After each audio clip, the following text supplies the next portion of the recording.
上集讲到，宛城之战时，曹操见色起意，看上了张绣寡居的审慎，导致长子曹昂以及猛将典韦战死。那么，曹操会善罢甘休吗？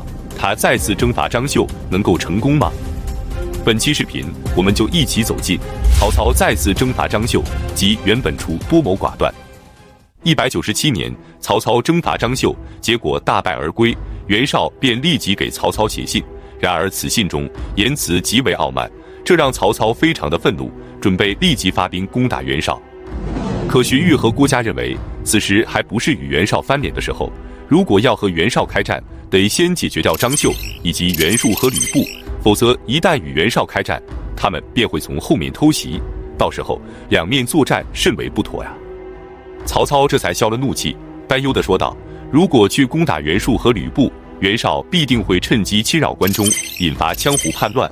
如果向南再引诱刘璋，到时候我们恐怕要对抗天下5/6的力量了，那可如何是好啊？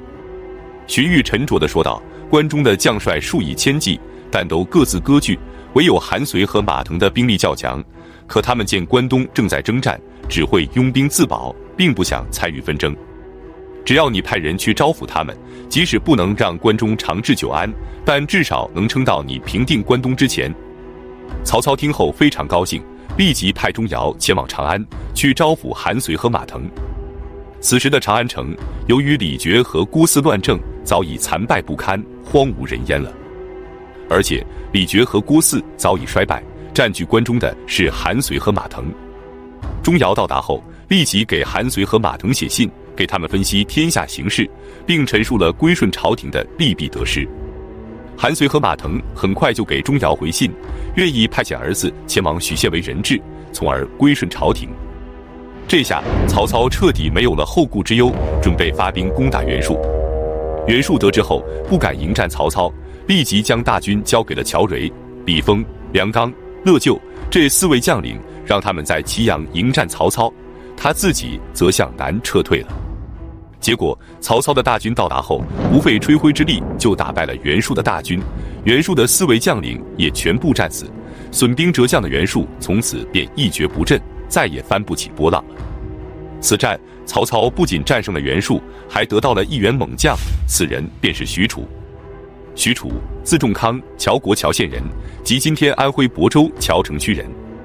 他身长8尺，腰大如树，雄壮坚毅。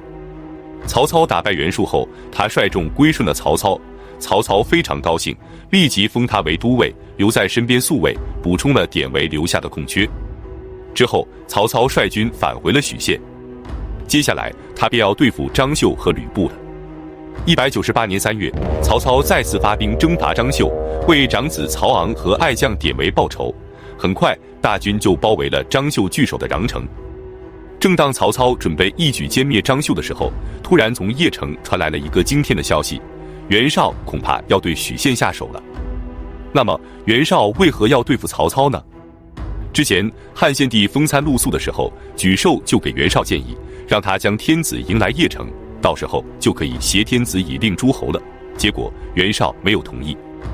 后来曹操将天子迎到了许县，袁绍这才醒悟过来，原来挟天子以令诸侯有这么大的好处，所以他就有些后悔。为了弥补自己的过错，他派人去游说曹操。他说许县低洼潮湿，城池也不够坚固，洛阳城已经是残败不堪了，所以为了天子的安全，应该让天子将都城迁到鄄城。曹操听后不由得发笑，怎么可能会答应他这种要求呢？于是田丰就给袁绍建议说，既然曹操不肯迁都邺城，那就只能图谋许县了，只要能拿下许县，就可以顺利地将天子迎来邺城。要不然曹操动不动就假托天子的名义发号施令，长此以往必然受制于他，等他羽翼丰满之后就不好对付了。何况他此时正在攻打张绣，许县必然空虚，正是我们发兵许县的绝佳时机。袁绍听后决定思考一下再做决定。然而他们的谈话被一名侍卫全都听到了。到了夜晚，他偷偷地离开邺城，前往穰城去面见曹操，将他听到的一切都汇报给了曹操。曹操听后惊出一身冷汗，一旦袁绍决定出兵，许县必然不保，那他就彻底完了。于是他立即决定放弃攻打穰城，赶紧回军救援许县。张绣得知曹操莫名其妙的撤军后，百思不得其解，立即率军尾随，观察曹军的动向。恰逢此时，刘表派来支援张绣的大军也已到达安众，切断了曹军的退路。此时的曹操前有堵截，后有追兵，许县还随时有可能被袁绍攻灭，情况万分的危急。他登高远望之后，立即给荀彧写信说明处境，但告诉他此战我必能取胜，你势必守住许县，等我回来。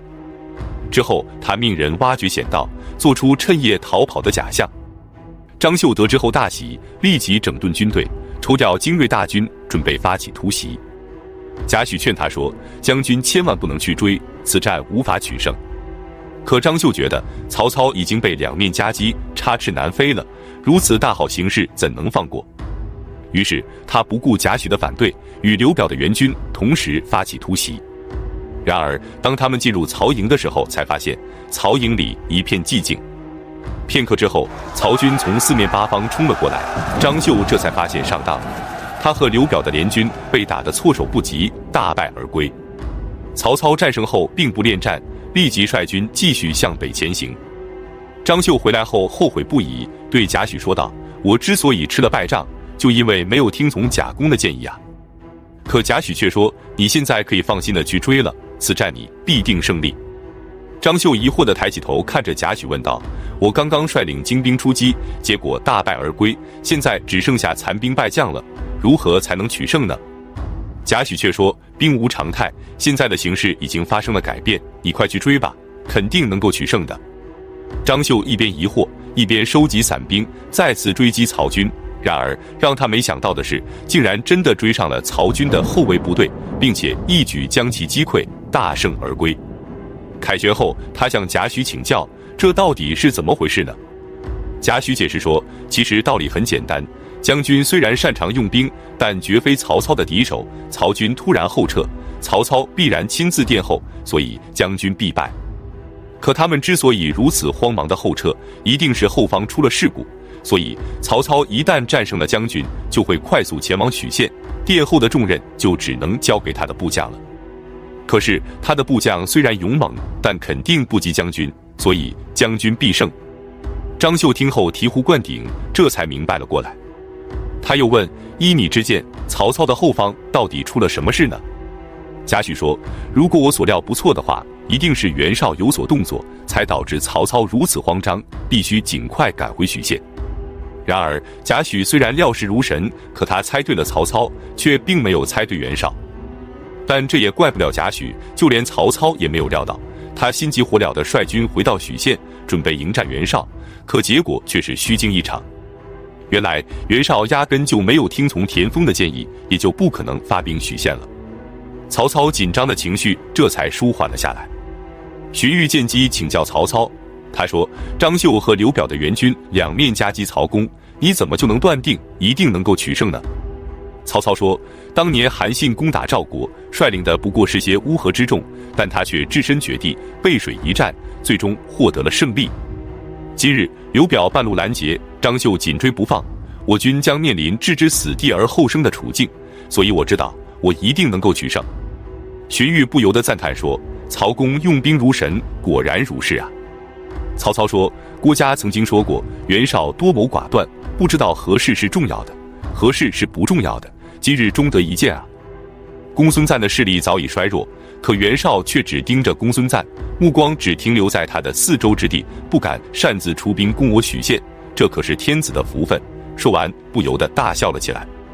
接着他对众位谋士说：“既然袁本初不能威胁我，那我就准备去攻打吕布，你们意下如何？”